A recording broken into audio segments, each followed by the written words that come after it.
I was recently speaking with a manager at a medium-sized feed mill in rural China, and he pointed toward a row of high-tech processing equipment that had been sitting idle for months. He told me that for the last 3 years, the directive from Beijing has been loud and clear. Cut the soy, find a substitute, protect the nation's food security. He's seen the flashy reports about biosynthetic amino acids and microbial proteins, the scientific miracles that are supposed to break China's addiction to foreign crops. He even mentioned the industry giant Muon Foods, which allegedly slashed its soy usage to a mere 7.3%, a figure treated by state media as a total triumph. But then he pulled up his actual balance sheet and shrugged. For a mill his size, the miracle is a financial disaster. He isn't worried about national security. He's worried about whether his pigs will reach weight and if he can afford the specialized talent required to run the new machines. Despite the government's intense action plans and the looming 2025 deadlines, the needle simply isn't moving for the rest of the industry. Last week, the official data was released, and it confirmed his private frustration. The proportion of soybean meal in Chinese feed remains stuck at 13.4%, exactly where it was a year ago. The goal of dropping below 13% has effectively stalled. What makes this stalemate truly bizarre, however, is the scene playing out at the shipping ports. While the Ministry of Agriculture is scrambling to find ways to buy less, China's total soybean imports just hit a staggering record of 111 million tons. And there is a massive complication that no one in the local mills wants to talk about: a fresh trade deal with the United States. Beijing has essentially promised the White House that they will keep buying tens of millions of tons of U.S. soybeans annually through 2028. It creates a jarring contradiction. On one hand, China views these imports as their biggest vulnerability and is ordering the industry to pivot away at all costs. On the other, they are signing long-term contracts that guarantee they stay hooked. It leaves you wondering, is China's quest for food independence actually failing? Or is the reality of global trade simply forcing them to play a double game they can't afford to win? It is a jarring contradiction, you're right. But I think it's only jarring if you look at it, quarter by quarter, or maybe harvest by harvest. Okay. If you step back, what that manager is seeing, that frustration, it isn't really a policy failure. I'd argue it's the natural friction you get when you try to execute a massive industrial pivot. Friction. That's a gentle way of putting it. Yeah. I mean, from his perspective, the entire plan has just stalled out. It feels like that on the ground, for sure. But what we're really looking at here is a state apparatus, a huge one, trying to consciously override the, let's call it the natural logic of the market. Which is buy the cheapest, most effective thing, in this case, soy. They're trying to replace that with the engineered logic of national security. And that is never, ever a smooth process. But if the mandate from the top is so clear, and the technology apparently exists, I mean, you read the state media and it sounds like a done deal. Why is the average guy, the average producer, still so stuck? And more than that, why, if they're so committed to kicking this dependency, are they signing deals that literally lock them in with the U.S. for another 4 years? It just doesn't seem to add up.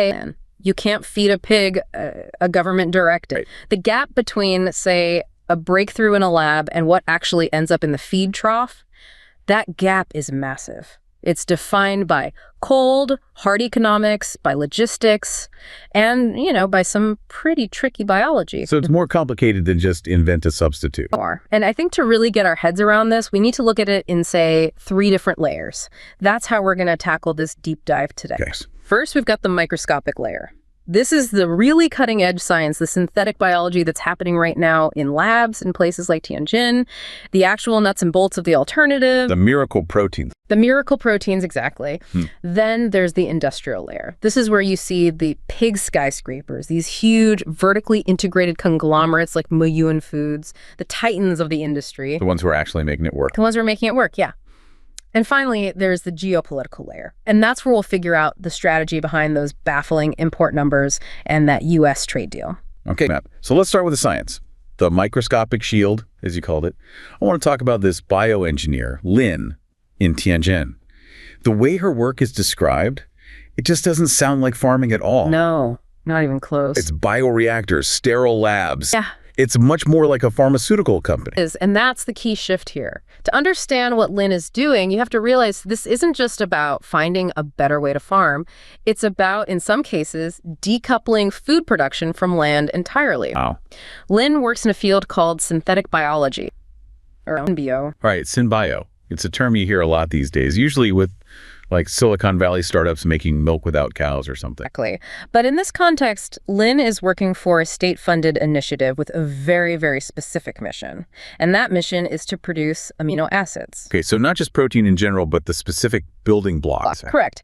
And this is where we have to get just a little bit technical to really grasp the scale of what's happening. I mean, traditional biology is about observing nature, right? Studying how it works. Sure.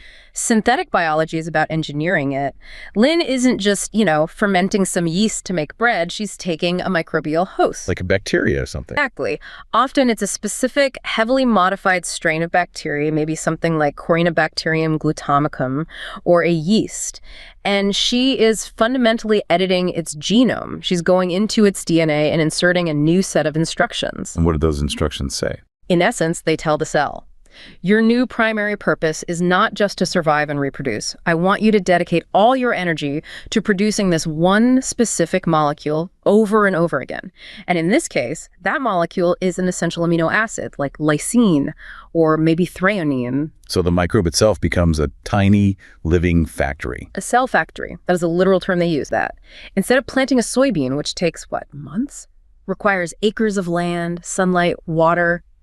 It's vulnerable to weather, to pests. All the variables of traditional agriculture. You replace all of that with a sealed stainless steel vat full of microbes that can double their population every few hours, just churning out pure refined amino acids, 247, rain or shine. The efficiency argument is, it's pretty staggering you put it like that. Yeah. But is it really viable? We've heard so many of these lab-grown promises before that just end up being way too expensive to actually work in the real world. It is viable, and it is absolutely scaling up. But maybe the most mind-blowing example of this isn't even about the amino acids themselves, but what they're using to feed the microbes. The carbon source. The carbon source, yeah. You mentioned the Shougang Group in the outline. The steel company. This was the part that just sounded like pure science fiction to me. I mean, you're telling me they're turning the exhaust from a steel mill into animal feed. It sounds like alchemy, I know, but it's a very real and sophisticated process called gas fermentation. Well, in a normal fermentation, like when you make beer, you feed the yeast sugar, right? Right, malt, sugar. And that sugar comes from crops. Corn, barley, whatever, so it's still tied to the land. If you have to grow tons of corn just to get the sugar to feed the yeast to make the protein, you haven't really solved the land dependency problem. You've just added an extra complicated step in the middle. You've just added a step, exactly. But what Shougang is doing is totally different. They are literally capturing the waste gas, the tail gas, from their steel production furnaces. The stuff that would normally just go up a smokestack. The pollution, yeah. This gas is full of carbon monoxide, CO, carbon dioxide, CO2, and hydrogen. Normally, you just flare it off or release it, but Shougang, they pipe this waste gas directly into a massive bioreactor. Okay. And inside that bioreactor is a very specific, very special type of bacteria, an acetogen, most likely a strain related to something called Clostridium autoethanogenum. Clostridium autoethanogenum. Okay. It's a very ancient type of bacteria, and what makes it special is that it can do something most life can't. It uses a biochemical process. It's called the Wood-Jungdahl pathway. The what pathway? Wood-Jungdahl. And what you need to know is that this pathway lets the bacteria literally eat the carbon from the waste gas. It fixes the carbon from the CO and CO2. So it's breathing in what is essentially poison to us? Poison to us, yep. And it uses that as its sole source of energy and carbon to build itself. It converts it into a chemical called acetyl-CoA, which then becomes the building block for everything else, including, crucially, protein. So the bacteria is eating pollution and turning itself into a protein source. The pollution is its food. It multiplies at an incredible rate inside the reactor. Then they harvest the bacterial biomass itself, they dry it out, and what you're left with is this fine, high-quality powder that is over 80% crude protein. 80%. And for comparison, soybean meal, the gold standard is what, 40-something%? Yeah, typically around 43 to 48% protein. So this Clostridium powder is almost twice as potent. And here is the real game changer. It requires 0 arable land, 0 fertilizer, 0 fresh water for irrigation. It's completely independent of the weather. So that's the microscopic shield we're talking about. That's what Lin is building. It's not just a more efficient way to make feed. It's a way to make your food supply immune to a drought in Brazil. Or a trade war with Washington. And this is exactly how it's framed in the official reports. I mean, Xinhua is very explicit. The 15th five-year plan literally identifies biomanufacturing as a strategic engine for the nation. So this isn't some private venture capitalist thing. This is a top-down national priority. Absolutely. They aren't waiting for the market to figure this out. They are flooding the zone with capital and talent. They're aiming for something like a 1.8 trillion yuan industry by 2030. This is what centralized industrial policy looks like when it's applied directly to the biological code. Okay, but this brings us right back to the original paradox. It brings us back to that feed mill manager.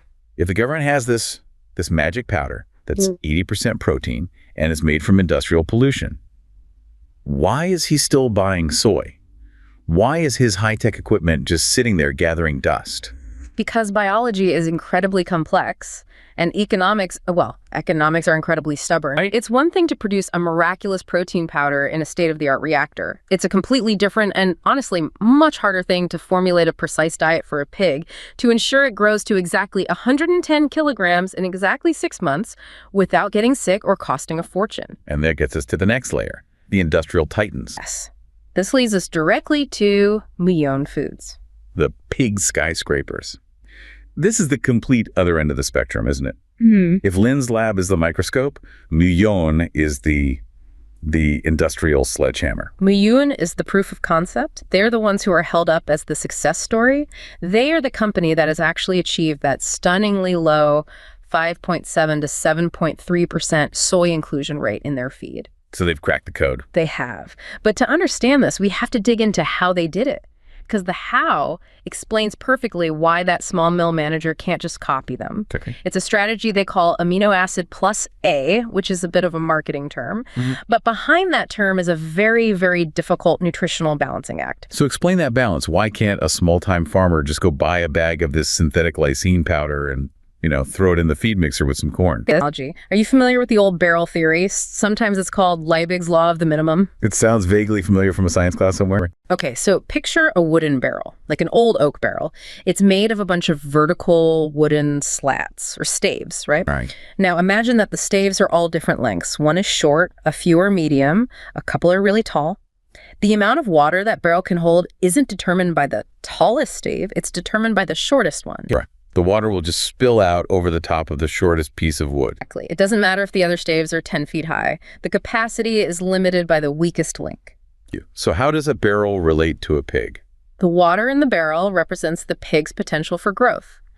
And the wooden staves, those are the essential amino acids. The building blocks of protein. The essential ones, yeah. A pig needs about 10 of them to build muscle efficiently. Things like lysine, methionine, threonine, tryptophan, valine, the list goes on. Now, corn, which is the cheapest and most common energy source in pig feed, has a lot of protein and energy. But its amino acid profile is unbalanced. It's really, really low in a couple of key aminos, especially lysine.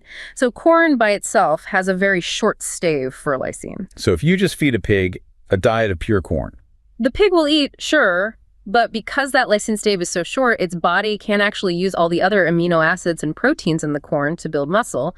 The barrel leaks. So the other proteins are just wasted. They are literally wasted. The pig's body breaks them down and excretes them, mostly as nitrogen in the manure, which has its own environmental problems. The bottom line is the pig eats a lot, but doesn't grow properly. It's incredibly inefficient. And this is where soybean meal comes in. It's the simple fix. It's the perfect fix. It's the easy button. Because soybean meal has a very, very high lysine stave. It's packed with it. So when you mix corn and soy together, it's like you're patching the barrel. All the staves come up to a roughly similar height. The barrel holds water. The pig grows fast and efficiently. But Muyuan, with their low-soy diet, they're trying to build a full barrel without using that main soy stave. They want to use cheap corn as the base, and then they want to artificially lengthen all the naturally short staves by adding these pure synthetic amino acids that Lin's lab is creating. So they sprinkle in some synthetic lysine. Exactly. They add the synthetic lysine, and boom, that stave gets taller, the barrel holds more. And this is the really tricky part. As soon as you fix the lysine problem, you lower the overall protein from soy, and suddenly you reveal the next shortest stave. So it's like a game of whack-a-mole. It is exactly like whack-a-mole. First, you run out of lysine, you fix that with a synthetic, but now your limiting factor is threonine, so you add synthetic threonine. Okay, fixed. But wait, now you're short on valine, then it's isoleucine, then tryptophan. And the more soy you remove, the more of these tiny little gaps you have to plug. You have to plug more and more of them. And as you push that soy percentage down towards zero, your margin for error just vanishes. It becomes a razor's edge. If you miscalculate the valine to lysine ratio by just a tiny fraction, the barrel leaks. The whole system breaks down. The pig stops growing. And this is why the technician in the story is Zhang. He's not out in a barn with a shovel. He's in a high-tech control room with custom software. Zhang is not guessing. He's not using a recipe from a book. He is likely using a digital twin of the entire herd. His software is analyzing the nutritional content of the raw ingredients in real time. What do you mean real time? Well, the protein content of corn isn't static, you know? It can vary from one harvest to the next, even from one silo to the next. Muyuan has their own on-site laboratories. They can use things like near-infrared spectroscopy to test every single batch of corn that comes in. They plug that specific data into their proprietary algorithm, and the computer calculates the exact microdosing of 5, 6, maybe 7 different synthetic additives that are needed down to the milligram to perfectly balance that specific batch of corn for that specific age of pig. I mean, that's an absolutely astronomical level of capital investment. You need the labs, the digital infrastructure, the software engineers, the automated mixing equipment that can handle these tiny amounts of ingredients precisely. And crucially, you need the Zhangs. You need a team of people with PhDs in porcine nutrition who understand the complex interactions, the bioavailability of synthetic versus natural amino acids. Which that manager of the small rural mill definitely does not have on staff. He doesn't have a PhD nutritionist. He doesn't have a spectroscopy machine to test his corn every morning. He has a front loader and a mixer. So when the government issues a mandate that says cut soy, he looks at his simple operation. And he knows that if he tries to play chemist and mix his own high-tech cocktail and he gets it wrong, he could lose his entire herd. It is a financial disaster just waiting to happen for him. On paper, the synthetics might be cheaper per unit of protein, but if he gets the balance wrong and his feed conversion ratio drops... Meaning the pigs eat more but gain less weight. Exactly. If that happens, he starts losing money instantly every single day. So for him, soy is expensive, but it's reliable, it's safe, it's forgiving. So this reality has created, what, like a two-tier system in the industry? A completely two-tiered reality, yeah. You have these giants like Muyuan who are really more like state-supported biomanufacturing companies that just happen to produce meat. They're operating at 5.7% soy, hyper-efficient, vertically integrated. And then you have everyone else, the vast majority of the industry, the long tail of medium and small producers who are stuck up at 13, 14, maybe 15% soy because they just do not have the tech stack to make the switch safely. And that is why the national average is stalled at 13.4%. And that is why the import numbers are still so high. You have to remember that 13.4% is a weighted average. For every hyper-efficient Muyuan at 5%, there's probably a small producer out there still using 18 or 20% soy meal, and there are still a whole lot of those small producers. This connects everything back to that idea of the stall. The core technology exists. We know the microscopic shield is real. The science works. But the ability to actually use that technology is just bottled up at the very top of the pyramid. And you can see this reflected in the supply chain for the synthetics themselves. I mean, look at the companies making these additives. A company like Bio, for instance. They're the ones actually making the lysine powder. We sometimes call them the arms dealers in this quiet war on soy dependency. They are producing absolutely massive quantities of lysine and threonine. In fact, China as a country now controls something like 70% of the entire world's fermentation capacity for these kinds of feed additives. Again, 70%? 70. It's a hugely dominant strategic position in the global market. So they're not short on the ingredients. They have the capacity. Bio and a few other giants are churning this stuff out by the shipload. See, it isn't the production of the magic powder. It's the safe and effective application of that powder down at the farm level. It's a distribution problem, but not of logistics, of knowledge and capital. And until that small mill manager gets access to the software, the testing hardware, and the expertise to use that powder without risking his livelihood, he is going to keep buying the safe bet. He's going to keep buying soy. Which in turn forces the countries as a whole to keep importing it. Mm-hmm. And that brings us perfectly to the third layer, the ports. The geopolitical chessboard. Right. 111 million tons of soybeans imported. And on top of that, a trade deal with the United States that guarantees huge purchases all the way through 2028. This is the part that, from the outside, looks like the whole plan is just failing. And that's how it's often reported. You know, Western analysts look at those import numbers, they look at the stalled national average, and they say, see, China's quest for food independence is a failure. They can't do it. But is it?